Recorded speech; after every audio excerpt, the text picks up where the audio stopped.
मेहरारू के मन से धुआ ये दुनिया से चली गई। वो अपने सखी सलेह से रो के अपने दिल का बात बतावत थी। का बतौली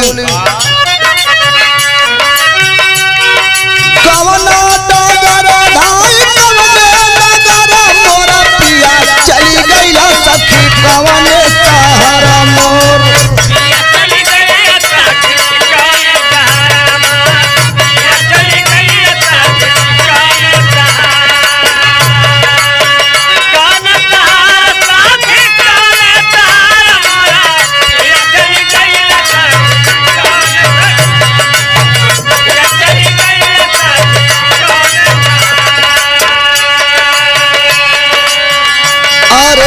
भाई नहीं केहू के बतावले हो माई बापा भाई नहीं केहू के बतावले हो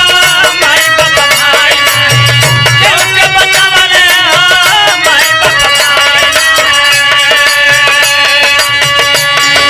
जाने कब निकली गईला नहीं चेतवले हो जाने कब निकली गईला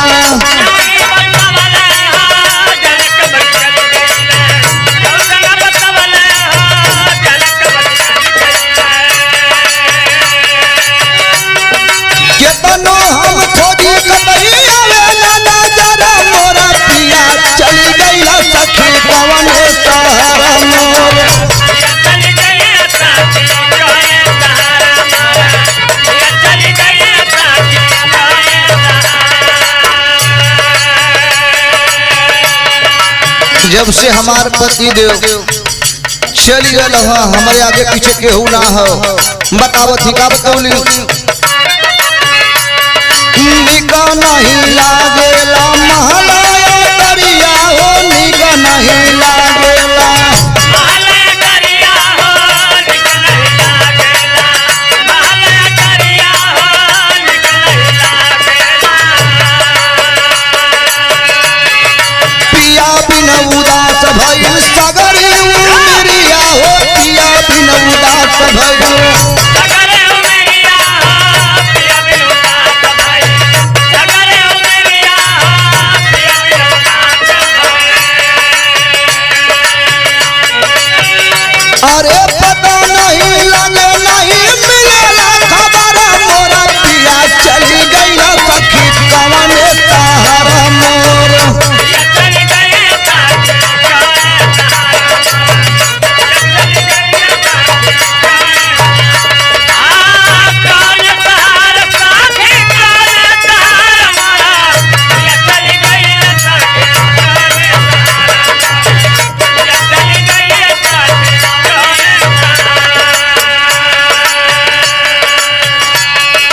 अशोक बली राम हमके देहलो समझाई हो अशोक